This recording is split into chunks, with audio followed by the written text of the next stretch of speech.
మనస్ఫూర్తిగా కోరుకుంటూ మీకు ధన్యవాదాలు తెలియజేస్తానన్నారు. సంజయ్ రాణి గారు, అమ్మ సమయం చూసుకోవాలి. అధ్యక్ష, తమని ఇక్కడ అధ్యక్ష అని పిలిచే అదృష్టం కల్పించినటువంటి చంద్రబాబు నాయుడు గారికి నా హృదయపూర్వక నమస్కారాలు. ఈరోజు ఉత్తరాంధ్ర టైగర్గా మంచి నాయకత్వ లక్షణాలు ఉన్నటువంటి తమని 7 సార్లు ఎమ్మెల్యేగా, ఒకసారి ఎంపీగా, 42 ఏళ్ళు సుదీర్ఘ రాజకీయ జీవితంలో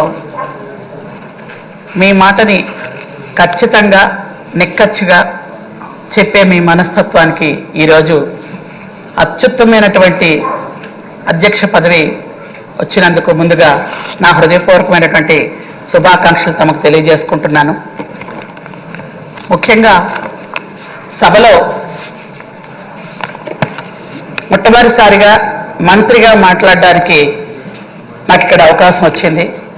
ఈ స్థాయిలో ఇక్కడ ఉంచినటువంటి మా నియోజకవర్గం, సాలూరు నియోజకవర్గం ప్రజలకి, నాకు మంత్రిగా అవకాశం ఇచ్చినటువంటి చంద్రబాబు నాయుడు గారికి, లోకేష్ బాబు గారికి నా హృదయపూర్వకమైనటువంటి ధన్యవాదాలు. ఉత్తరాంధ్రలో ఏ సభని ఏర్పాటు చేసినా మా అయ్యన్న పాత్ర గారు వస్తే అది సూపర్ సక్సెస్.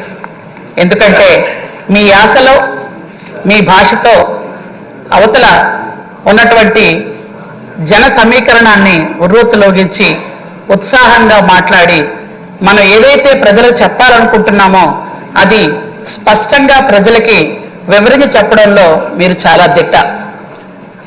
ఏ సభకు వచ్చినా, ముఖ్యంగా మా గిరిజన ప్రాంతాల్లో ఏ సభ ఏర్పాటు చేసినా మా అయ్యన్న పాత్ర గారు వస్తున్నారంటే మాకు పండగే. అంత చక్కగా మీరు సభని వాళ్ళందరికీ అర్థమయ్యే విధంగా చెప్పడంలో మీరు సిద్ధహస్తులనే చెప్పాలి. అలాంటి మా అయ్యన్న పాత్ర గారు ఈరోజు ఇక్కడ సభాధ్యక్షులుగా ఉండటం సభకి ఎంతో వంతెచ్చినట్టు అవుతుంది.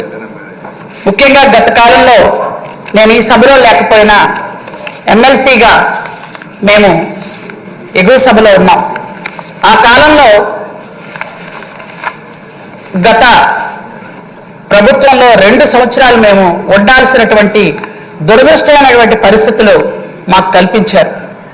అప్పుడు ఒక్కొక్క సమయంలో చెవులు మూసుకొని, కళ్ళు కూడా మూసుకొని ఆ బూతుల మంత్రులు మాట్లాడే పదాలకి ఎంత గుబుత్సగా మేము బాధపడిన సమయాలు కూడా ఉన్నాయి అధ్యక్ష. ఎమ్మెల్సీగా కొన్ని రోజులైతే మేము ఎంత బాధపడ్డామో మాకు తెలుసు. అలాంటి సమయం నుంచి అధ్యక్ష స్థానం ఇంత ఉన్నతంగా ఉంటుందా? సభ అంటే ఇది ఒక దేవాలయం. ఈ దేవాలయంలో అందరూ కూడా ఒక పద్ధతిగా రాజ్యాంగబద్ధంగా మాట్లాడవలసిన అవసరం ఉంది. ఈ సభకి ఒక అత్యున్నతమైనటువంటి స్థానం ఉందని ఇంతకు పూర్వం ఎప్పుడు కూడా మనం చూసేవాళ్ళం. గత టైంలో 5 సంవత్సరాలు నిజంగా దుర్దినాలవి. అలాంటి సమయాన్ని, అలాంటి మనుషుల్ని మనం తలుచుకోకపోతేనే మంచిదని నాకు అనిపిస్తుంది. ఎందుకంటే 151 స్థానం నుంచి మధ్యలో 5 వెళ్ళిపోయి 11 మిగిలాయి. అంటే 5 పంచభూతాలు కూడా వాళ్ళు అసహించుకొని వెళ్ళిపోయే మనుషులకి మనం వాళ్ళ పేర్లు ఎత్తవలసిన అవసరం లేదేమో అన్న ఉద్దేశం. ఎందుకంటే వాళ్ళ పేరు వాళ్లే మర్చిపోయారు. నిన్న ప్రమాణ స్వీకారంలో పేర్లు మర్చిపోయే పరిస్థితిలో ఉన్నారు. కాబట్టి మనం నమ్ముకున్న ప్రజలు, కోట్లాది మంది ప్రజలు చంద్రబాబు నాయుడు గారు ముఖ్యమంత్రి కావాలి, ప్రజాప్రభుత్వం రావాలి అని ఎంచుకున్నారు. కాబట్టి మనందరం కూడా ఆ స్థాయిలోనే ఈ దేవాలయాన్ని గౌరవించాలి, ఈ గౌరవ సభని గౌరవించాలి. దానికి అధ్యక్షులు మీరు. కాబట్టి ముఖ్యంగా కలకంటే కంటినీరు ఒలికితే అనే ఒక పదం ఉంది. మహిళలు ఎక్కడైతే బాధపడతారో వాళ్ళు ఖచ్చితంగా సర్వనాశనం అయిపోతారని అది మనకు క్లియర్గా కనిపించింది అధ్యక్ష. ఈ సభలో మహిళల్ని ఎంత దారుణంగా అవమానించారో. కాబట్టి ఈరోజు మనం అందరం కూడా ఏదో ఒక పదం మాట్లాడితేనే క్షమించండి అనో, లేదా రికార్డుల నుంచి తొలగించండి అంటాం.